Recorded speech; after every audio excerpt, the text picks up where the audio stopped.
Oh, Unmute. unmute, please. So 2020. There you go. Yeah, good morning, Chris. Hey, good morning, Jerry. Long time. I haven't seen you since last year. Yeah, I know. Bree told me wanted me on this program today to talk about Jason's rap sheet growing up. And so, Yeah, we want all the dirt. Oh boy. yeah, I could give you a ton. I'm pretty sure you can. Yeah, Miss. I cannot call him Jerry because as long as I've known him practically my entire life. Like Mr. Perez and my dad were like best of friends and everything like that. So if anybody can qualify my character or indict it, it would be Mr. Perez. Yeah, send me some stuff on the side chat there, Jerry. Yeah, despite Jason, John and I were still good friends. Yeah. By the way, Jay, nice haircut, man. Oh, thank you. Yeah, I remember last year when I saw you last before this morning, you were saying you were going to grow it out. What happened? Well, apparently the auditions for 70s like funk bands and everything like that weren't what I thought they were going to be, so I just, went back to like normal. Right. Okay. Gerry, nice haircut. What hair? Well, let's get right into it. There's a big tit for tat going on about cannabis-in-Tumon, Cannabis Control Board. Some of the members, Senator Clint Rigel, say it's going to make money. Yeah. It's a good idea. GVB, clawing, scratching, kicking, screaming, saying, oh, hell no. Is there any way to find some middle ground on this issue? Or are you guys very firm? Chris, let me just at the outset say this. And this is probably the last time I'll talk or speak to this issue because this is just a broken record after a while. But at the outset, I would just let you know that there are good people, smart people on that CCB board, and they are familiar with the issues, and we're working with them, and they're trying to craft an outcome that is in the best interest for the whole community. So they've heard it all. They've heard the good, bad, and whatever. And so let them do their work. They're good people there. They're smart people there. I'm sure they're going to come up with an outcome that would benefit the community. So that being said, I just wanted to react. I guess basically, Bree, you asked on what Senator Rigel was saying yesterday or the other day, and I was kind of taken aback, quite frankly. Because, first of all, let me just start off.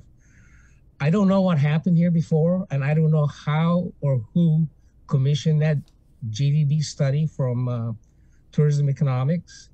I do know a couple things. That number one, that really was paid for by GVB because of the law requiring it.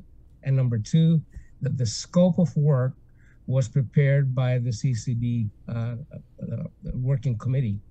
And so that being said, going back to this methodology issue about where's the data and all this stuff, I would tell you that we followed the same basic methodology that tourism economics did, albeit shortened, okay? And we did it internally. We didn't go out and hire an expensive company. We did it internally, following basically the same methodology. That is to say, understanding the markets and making learned assumptions based on baseline information available. So we did basically the same approach that these guys did. Here's the big difference. The big difference is that their study was underpinned by a framework of U.S. consumers and Western consumers on cannabis, and it's a different consumer market. What we did in our internal study is that we reflected the Asian consumer mindset, and we reflected the legal framework that is driving the consumer mindset. And by the way, just so you know, as late as last week, just on, just to make sure that we're on the same kind of wavelength, we did a survey in Korea. We had like 800 respondents, plus or minus 3 or 4% error. Only 2% said that they were willing to go to a destination that had legalized recreational marijuana. So if anything, our assumptions might be a bit understated. Okay. And Chris, I gave you a copy of that. I also gave you a copy of the links to all the legal, the laws of the different countries that we're referring to. So let me now get to the next issue. And this really kind of is disturbing to me is I heard basically that the notion or allegation that we didn't like the outcome of our first study.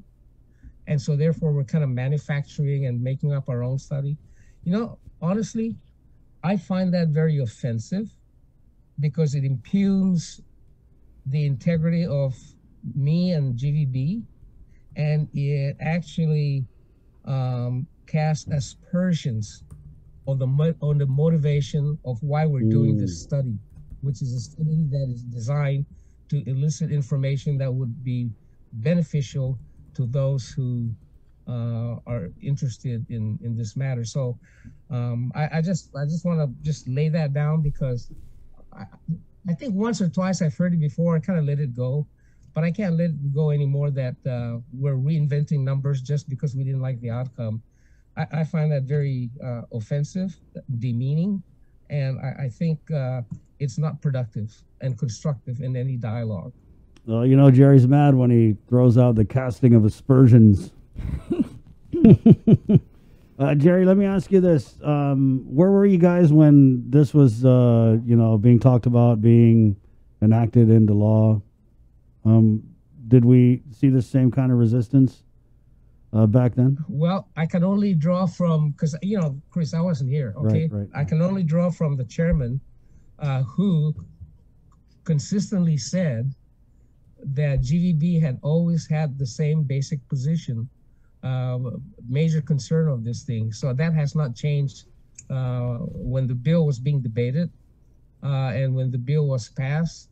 So I don't really know, I just can tell you what it is, the way it is now. Right. All right. Well, Senator Rigel, he did say, and this is verbatim, who is GVB to tell us, the people of Guam, what can and can't be in Tumon as long as it's legal? He said record tourism numbers after the Cannabis Act was passed. Sabrina, listen to this logic.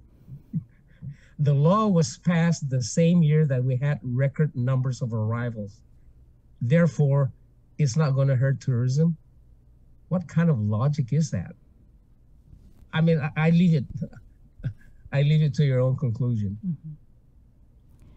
Have you, by any chance, has GVB reached out to the senator, maybe, or has he reached out to GVB to kind of like? That's not my role. Okay, the CCB has this matter now. Mm-hmm. Let them do their work. And so we have a representative on that board as well. These are good people. These are smart people. They're working in good faith to try to arrive at what makes sense for the community. They talked about zoning issues, but there might be problematic on zoning issues, so they're down to the lot level. Yeah. And that's why they're working with land management to try to refine the outcome so that, it addresses the main concerns.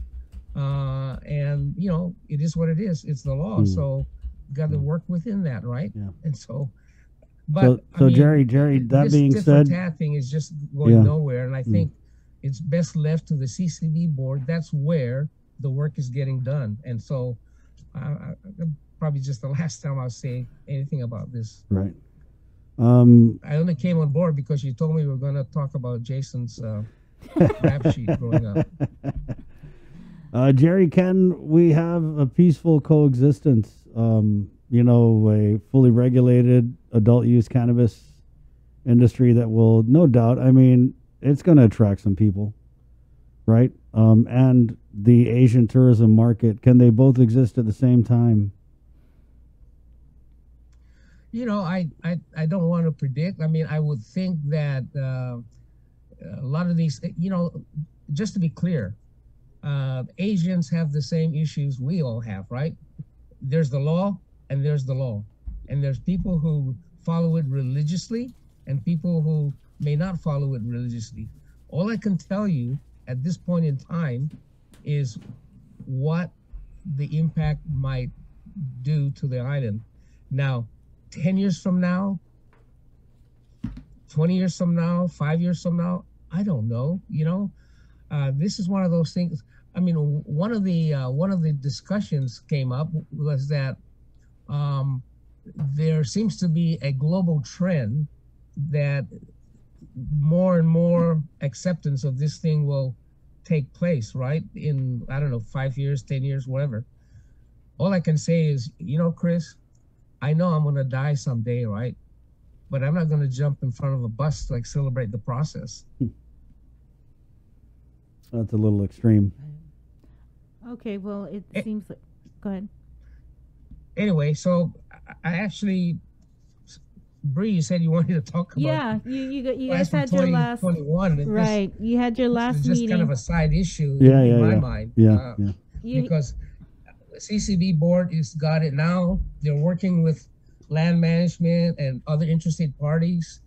They have a strong advocate on that board for recreation marijuana, and I there's a process. The law is the law, and let them do their work. They're good people there. I'm sure they'll come up with something. Okay.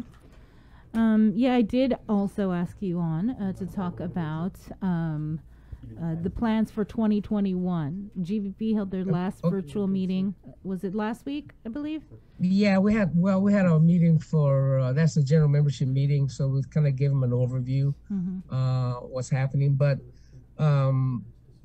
more specifically, actually, we're focused on three major issues. First of all, you should know that our marketing budget was cut by over 90%, right? Just because of no money coming in. Fortunately, there's some money in the rainy day fund, and the legislature had authorized us to go ahead and use the way the rainy day fund works. We have the ability to spend up to 50% of it, but to spend the rest of it requires legislative approval, which they just did. And so we're fortunate to be able to have at least another $400,000 or $500,000 available that we can use once things get moving. But that said, we're not really going dark because it's important for us to keep our destination top of mind. And so we've been very active in using social media channels because it's a very cost-effective way of achieving reach and penetration in your market. And so the social media activity is ongoing now, right? And ongoing even as we speak locally with you guys on promoting the use of safety and so forth. So I don't need to go into detail on that, but we've also held virtual seminars in Korea and Japan. We had one recently in Korea, for example, in November. There are over 218,000 visitors online, 218,000 visitors on our online virtual seminar exhibition. So that's kind of a economical way of staying engaged with the market, right? And keeping top of mind about Guam. Japan, we've also held an online webinar series in November. And we were going to have one soon, or we had to cancel it because of the spike in Japan. As you know, they had emergency issues. So we had to postpone the JATA B2B webinar series until things kind of settle down. So we're doing all of that. And we're starting now to talk about quarantine quarters again. You will recall that last May and June, we were talking about that already, about creating this quarantine Bubble. quarter or Right. bubble. Yeah. When the spike hit on Guam and Japan and Korea. Well, Taiwan is very interested in becoming engaged with us on this matter because Taiwan, as you know, is a relatively safe destination.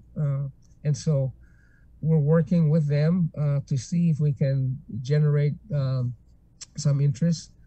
I know that EVA Air is very aggressive in already starting to promote Guam and coming back to Guam.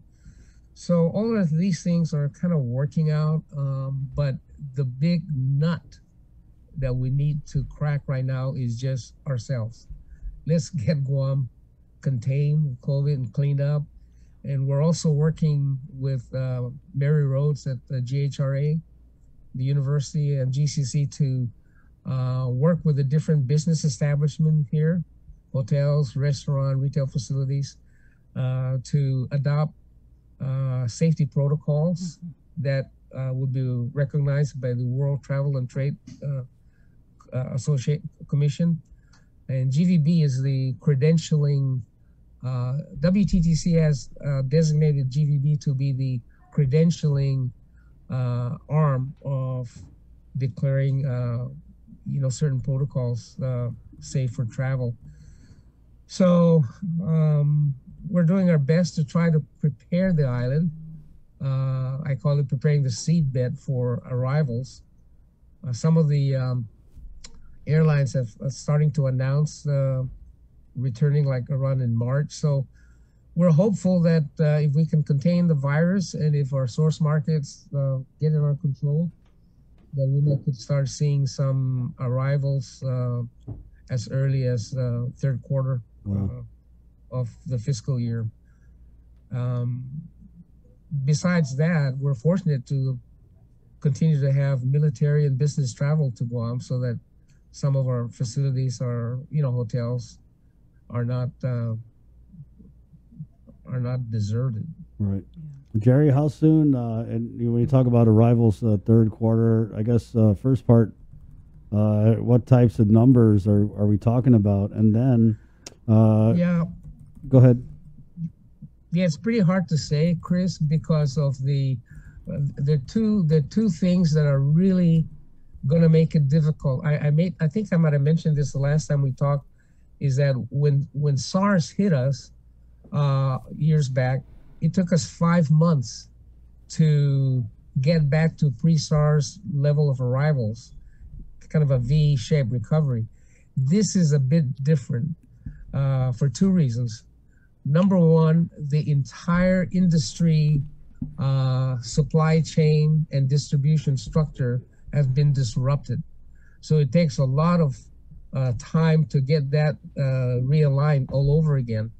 And number two, the kind of travel products are going to be very different because a lot of the consumer behavior now has changed. As you know, the hospitality industry, the tourism industry really is built on numbers. It's volume driven, a touchy-feely, get close to each other kind of a hospitality business, right? Well, all that is pulled apart now because of COVID, whether it's protocol, safety protocols, distances.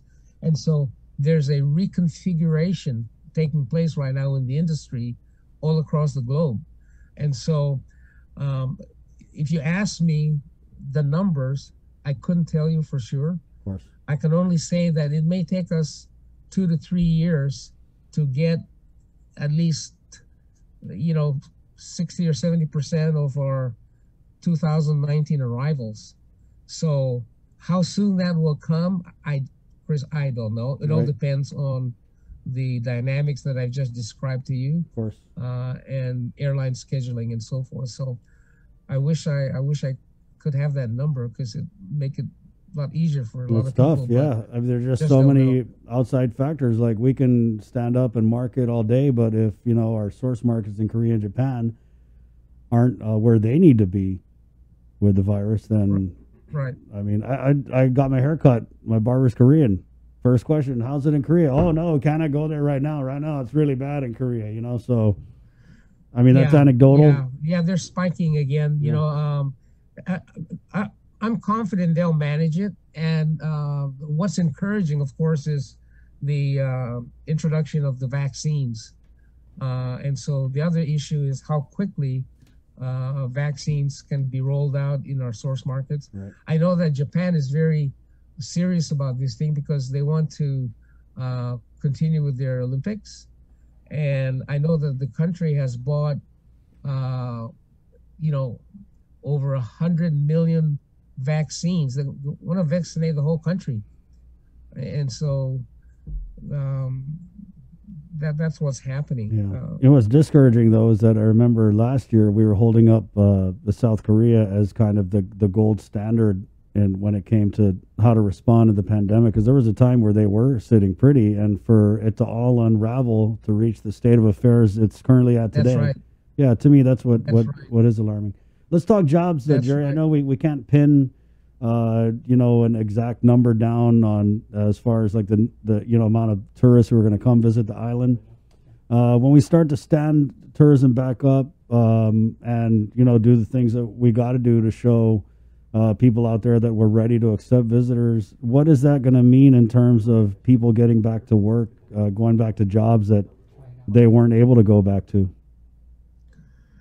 Yeah, you know, the other issue, Chris, is not just about visitors coming to Guam, is about our own people feeling comfortable that they would be not infected once they start to venture back to work and work, because we work at a hotel or retail shops or restaurants, they get exposed to not only local visitors but tourists. So I know that the Department of Public Health and the Surgeon Cell and the airport folks are working on arrival protocols to not only ensure safety for the community, but also to not make it an onerous impediment, you know, for visitors.